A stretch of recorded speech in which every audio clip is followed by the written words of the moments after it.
Well, as ride-sharing services eclipse yellow taxis in New York City, cab drivers have really fallen on hard times. 5 have even taken their own lives in recent months. Some were paying off debt from buying taxi medallions that cost up to $700,000.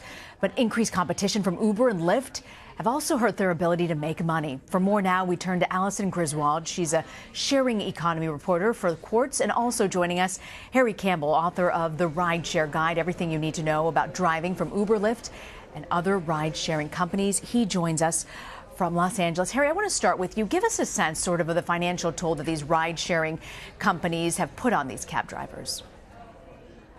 Well, I mean, I think that there's no doubt that, for a long time, there were about 13,000 taxis in New York City. And in the past few years, we've seen a huge influx of Uber and Lyft drivers. I think it's now reported that there's over almost 60,000 Uber drivers on the road in New York City. So as you can imagine, Uber has definitely grown some of the pie and grown some of that market share, but it's no doubt cut into a lot of the existing taxi business. So while there are more options now for consumers, I think what we're starting to see is that taxi drivers are not making nearly as enough. And even on the Uber driving side, some of these Uber drivers are now seeing that without any type of real regulation, Uber drivers are starting to hurt financially too. So it's not just taxis. I think this is really more of a driver problem than anything. Alison, I want to ask you about Douglas Shifter. He was a cab driver who recently took his own life. He posted a message on Facebook, and in that message, he really blamed politicians for not looking out for the little guy. Is that a fair criticism? It's a difficult question. I think a lot of drivers feel animosity toward the city because they feel like they had this contract where the value of the taxi medallion appreciated. And so a lot of drivers who had sunk their life savings into that felt like that was their key to a retirement. Give us a sense, Alison, of this medallion system, because I think a lot of people outside of New York might not understand. You might think, well, why don't you just move on to Uber? Why is that so hard for these taxi drivers? Sure. So for years, the New York City government regulated heavily what amount of drivers could be in the city, and the way they did this was through what we call the taxi medallion. So they would allow a certain number of medallions to be in circulation, which basically caps the supply. And when you cap the supply, that means that the demand is going to basically always exceed the supply in a city like New York. Yeah. And that's why those medallions were worth over $1 million before Uber came in. Before Uber came in, and some of these folks paid that money or are trying to pay off the debt for that medallion.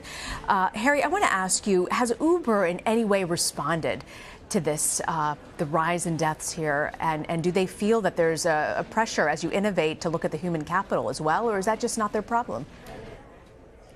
Yeah, I mean, I think that's one of the areas that I've been disappointed in Uber's response, is that they sort of look at this as they can do no wrong in this type of situation. And as Alison mentioned, I think there's a lot of blame actually to go around. I mean, of course, these medallion owners, it's not just drivers, it's also cab owners that are owning lots of cars on the road. And, that's a lot different than the driver who's going and investing their life savings in a medallion. I think at the same time, the cities who are making millions, if not billions of dollars in revenue off of these taxi medallions. And then, of course, Uber. They came in and did provide a lot of great transportation options for riders and even work opportunities for drivers. But now, with the fact that they're basically unchecked, I think we're seeing, too much of a good thing can definitely be a bad thing. We're seeing some of those repercussions right now.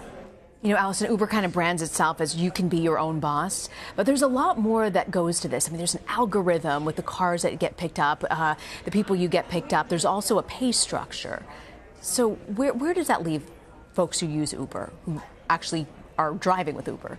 Uber considers its drivers to be independent contractors, which is important because it means that they don't get any benefits and they have to pay their expenses out of pocket.